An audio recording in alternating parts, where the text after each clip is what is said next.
চব্বিশের গণঅভ্যুত্থানের নায়কেরা অথবা সোকল্ড বিপ্লবীরা যে নিজেরা নিজেদের অন্তর্কোন্দল, নিজেদের মধ্যে নানান হিস্সা, নানান ধরনের ভাগাভাগিতে, নানান ধরনের গ্রুপিং, লবিং এবং বিভিন্ন দ্বন্দ্বের জায়গা থেকে নিজেরাই নিজেদের শেষ করে দেবে, এই কথাটি আমি আরও অনেক আগে থেকেই একাধিক কন্টেন্টে উল্লেখ করেছি, ফোরকাস্ট করার চেষ্টা করেছি। কোন জায়গা থেকে? ইতিহাস যে আমাদের শিক্ষা দেয় সেখান থেকেই। তার কারণ বিপ্লবী বলুন, অভ্যুত্থানকারী বলুন বা আদর্শিক রাজনীতি বলুন, এইগুলোতে যখন পচন ধরে, এগুলোতে যখন গিভ অ্যান্ড টেকের বিষয় চলে আসে, এইগুলোতে যখন লোভের একটা ভয়ঙ্কর জায়গা কেন্দ্রভূত হয়ে পড়ে, তখন এইগুলো আর থাকে না। এবং এই বিপ্লবীদের, কথিত বিপ্লবীদের ক্ষেত্রে আমরা সেই বিষয়গুলোই দিনে দিনে স্পষ্ট হতে দেখছি এবং তারা যে শেষ হওয়ার পথে, সেগুলো আমাদের সামনে খুব দ্রুত গতিতে প্রকাশ পাচ্ছে। সে বিষয়ে সামান্য কয়েকটা উদাহরণ দেব। অন্যদিক থেকেও আমরা এই বিষয়টা আলোচনা নিয়ে আসতে পারি। মাত্র একদিন আগে বাংলা ভিশনে স্থানীয় সরকার বিষয়ক উপদেষ্টা আসিফ মাহমুদ সজীব ভুঁইয়া কিংবা তার বাবা বিল্লাল হোসেনকে নিয়ে যে দীর্ঘ অনুসন্ধানমূলক প্রতিবেদন প্রচারিত হলো, সেটি নিয়েও আমরা বর্তমান সময়ের রাজনীতি, কথিত বিপ্লবীদের লোভাতুর বা লোভনীয় টার্গেট এবং গণমাধ্যমের চারিত্রিক বৈশিষ্ট্য নিয়ে একই সঙ্গে আলোচনা করতে পারি। বাংলা বিষয়ে যে দীর্ঘ প্রতিবেদনটি প্রকাশিত হয়েছে, আপনারা জানেন এর মধ্যে তুমুল হইচই ফেলেছে, রাজনৈতিক অঙ্গনেও যথেষ্ট সাড়া ফেলেছে। বিশেষ করে এই প্রতিবেদনটি আসিফ মাহমুদ সজীব ভুঁইয়া এবং তার বাবাকে কেন্দ্র করেই করা। এবং এই প্রতিবেদনের মূল উপযোগ্যটা কী তাও আপনারা জানেন। যে ছোট করে বলি যে কুমিল্লা মুরাদনগরে গত কয়েকদিন আগে মাদক ব্যবসার অভিযোগে একই পরিবারের 3 সদস্যকে যে হত্যা করা হলো, তারাও স্থানীয় রাজনীতির বলি, যেখানে আসিফ মাহমুদ সজীব ভুঁইয়ার ক্ষমতার দাপট কিংবা তার রাজনীতি জড়িয়ে রয়েছে। অবশ্যই এর সাথে স্থানীয় বিএনপি রাজনীতি জড়িয়ে রয়েছে। পাশাপাশি আকুবপুর ইয়াকুব আলী ভুঁইয়া উচ্চ বিদ্যালয়ের সহকারী প্রধান শিক্ষিকা শিখা রানীকে আসিফ মাহমুদের বাবার ব্যক্তিগত আক্রোশের শিকার হতে হয়েছে, আক্রোশের শিকার হয়ে তাকে নানান ধরনের নির্যাতনের শিকার হতে হয়েছে এবং স্কুল কক্ষের মধ্যে তাকে বিবস্ত্র করে তার উপরে নিপীড়ন চালানো হয়েছে। এই সব বিষয়গুলো আমরা জানি কেন, কী কারণে। যদি বলেন সত্যতা কতখানি, অবশ্যই স্থানীয় বিএনপির সেখানে একটি রাজনীতি রয়েছে, এটা যেমন সত্য কথা। পাশাপাশি আসিফ মাহমুদ সজীব ভুঁইয়ার যেই ক্ষমতার দাপট এবং তার দাপটের প্রভাবে তার বাবার যেই লোকাল পলিটিক্স বলি কিংবা তার দাম্ভিকতা, সব কিছুরও অবশ্যই একটা সত্যতা রয়েছে। এখন রাজনীতির কথা বলছিলাম, গণমাধ্যমের চরিত্রের কথা বলছিলাম, বা এই যে কথিত বিপ্লবীদের ক্ষমতার যে রাজনীতি সেটির কথা বলছিলাম। এনসিপির নেতারা অভিযোগ তুলেছে, যেহেতু ইশরাক হোসেন মেয়র হতে পারেননি আসিফ মাহমুদ সজীব ভুঁইয়ার কারণে, মানে মেয়রের চেয়ারে বসতে পারেননি, সেই আক্রোশের জায়গা থেকে ইশরাক হোসেন এই রিপোর্টটি করিয়েছেন। কেন? তিনি বাংলা ভিশনের ব্যবস্থাপনা পরিচালকের দায়িত্ব রয়েছেন। আচ্ছা, এনসিপি কেন আসিফ মাহমুদের বিষয়ে বারবার কথা বলে? এর আগেও তারা এই মেয়র পদ নিয়ে, ঢাকা দক্ষিণ সিটি কর্পোরেশনের মেয়র পদ নিয়ে তারা মন্তব্য করেছে ইশরাক হোসেনের বিরুদ্ধে। আসিফ মাহমুদ সজীব ভুঁইয়া তো সরকারি উপদেষ্টা, তার সাথে নাকি এনসিপির কোনো সম্পর্ক নেই। তাহলে আবারও কেন তারা এই বিষয়ে কথা বলল? 1, 2 হচ্ছে আবার আসিফ মাহমুদ সজীব ভুঁইয়া তিনি নিজেও অভিযোগ তুলেছেন তার ফেসবুক স্ট্যাটাসে যে ইশরাক হোসেন তার ব্যক্তিগত আক্রোশ থেকে তার বিরুদ্ধে অপপ্রচারে নেমেছেন তার দখলকৃত প্রতিষ্ঠানে। প্রথম কথা হচ্ছে, এটি মোটেই দখলকৃত প্রতিষ্ঠান নয় ইশরাক হোসেনের। আমরা সবাই জানি বাংলা ভিশনের অন্যতম বড় শেয়ার হোল্ডার ছিলেন ইশরাকের বাবা সাদেক হোসেন খোকা সাহেব। তো এটি মোটেই তার দখলকৃত প্রতিষ্ঠান নয়।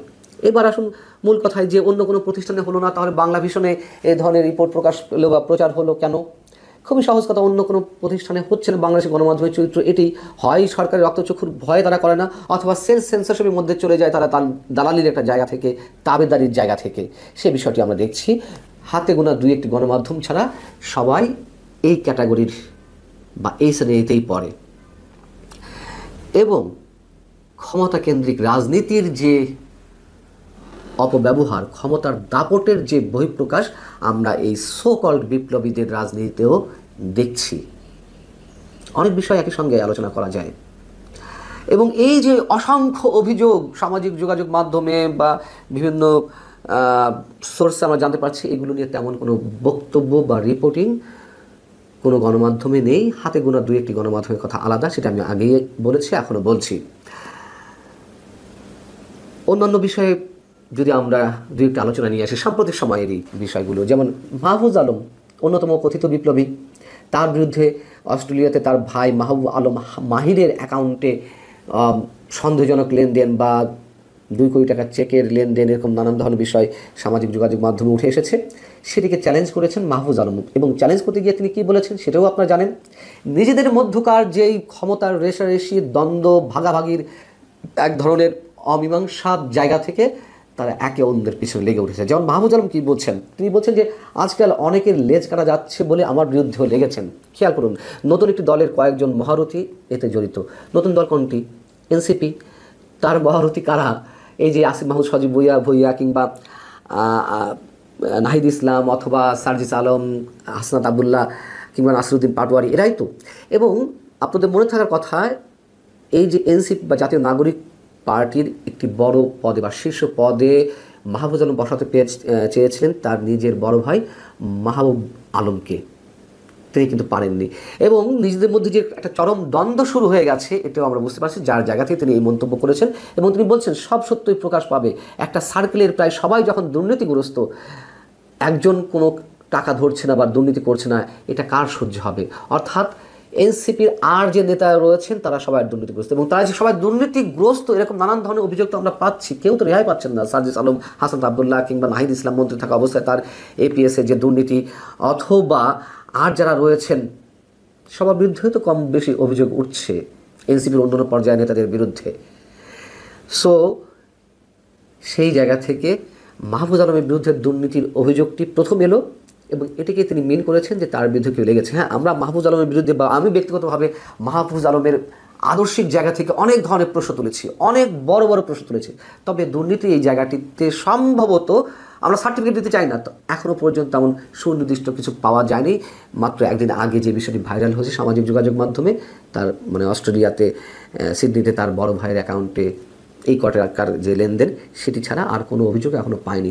তবে তিনি যে প্রসঙ্গটি তুলেছেন সেটি আমাদের ধর্তব্য বিষয়, এবং তিনি সেখানে বলছেন আমার নিকৃষ্ট শত্রুরাও গত 12 মাসে আমার বিরুদ্ধে সব অভিযোগ করলেও দুর্নীতি বা আর্থিক অসঙ্গতির কোনো অভিযোগ করেনি। একটি নতুন দলের মহারথীদের অনেক অসুবিধা হচ্ছে তাতে। এবং তিনি যখন এই পোস্টটি ফার্স্ট দিলেন, তার পরবর্তীতে আবার খানিকটা অংশ এডিট করেছেন।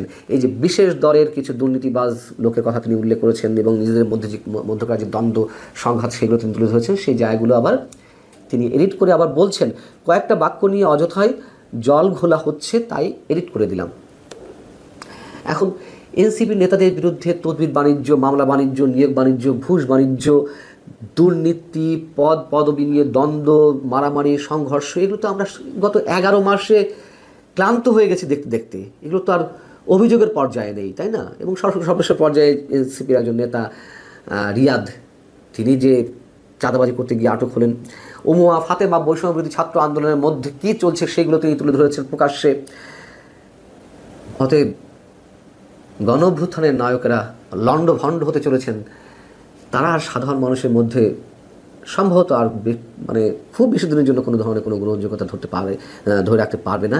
এটি আমাদের ধারণা এবং এটি ইতিহাসের শিক্ষা।